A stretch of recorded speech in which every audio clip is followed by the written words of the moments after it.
Hey, TechKnowStuds.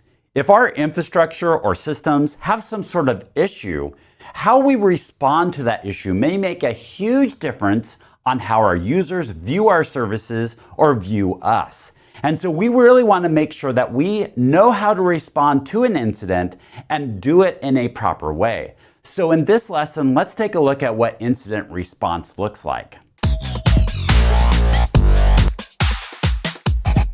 One thing we're going to take a look at is we're going to take a look at the timeline of an incident and what that looks like. Because a lot of times we start seeing some sort of signs of malfunction early on. Let's say we're dealing with some sort of system that has lots of different users on it. And maybe that system is getting saturated, too many users on it. Or maybe we have some code issues that are causing some problems or some other issue. But a lot of times we'll see some sort of signs of malfunction earlier on. And what's happening is they get worse and worse. At some point in time, hopefully we're getting alerted before users alert us and we can start responding to the incident. And maybe perhaps even resolve the incident before anyone actually realizes that there are some malfunctions, some issues that are occurring. If not, the system may go offline and eventually we're going to affect our customers and our users and they're going to start reporting that there's an issue. So the goal of incident response is really to reduce the amount of scope and impact any incident has on us. We can reduce this scope and impact by being able to respond as quick as we can once we start receiving reports or once we claim that there's an incident. And then be able to respond very quickly and in an organized fashion. Also being able to communicate well to whoever our stakeholders are. And by doing this, we're going to keep them informed and they're going to be happier and more understanding when things go awry. Plus, we're also going to be able to resolve issues much quicker and much faster. And this is where we create an incident response plan.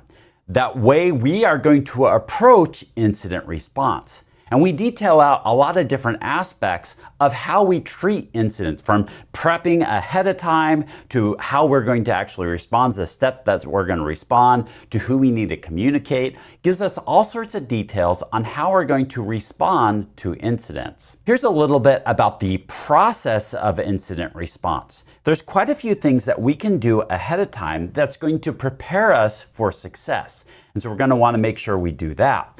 Then during an incident, we're going to want to, number one, detect that there's an incident, do some analysis on that and analyze who is going to be the best person to come in and fix this. We're going to have to do some containment, eradication, and recovery of this. This is going to contain a certain incident.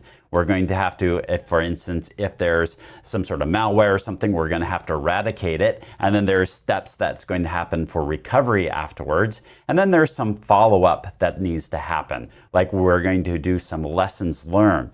So we're going to make sure that we can do each one of these steps well to be successful in incident response. Not only are we going to want to come up with the processes that we're going to follow during incident responses, but we're going to want to test our plan out to make sure that it is valid and it responds, that we respond, that it responds, these procedures do what exactly it is that we're trying to do. And there's several different ways that we could test out our incident response plan. One thing that can help us dial in our incident response plan and also make sure that we can carry it out correctly is through training and practice. Making sure that our IT support systems and those who are managing our infrastructure can respond well. Well, in order for them to be able to do that, they need to understand what the incident response plan is and how to carry out those procedures. And when something does happen, we want to make sure that it doesn't continue to happen.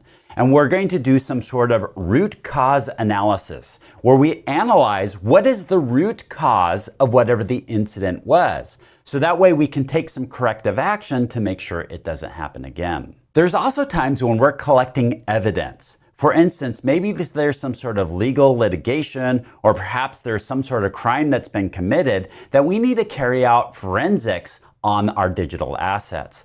So that's where we get into digital forensics, when we carry out and analyze digital systems for some sort of criminal investigation.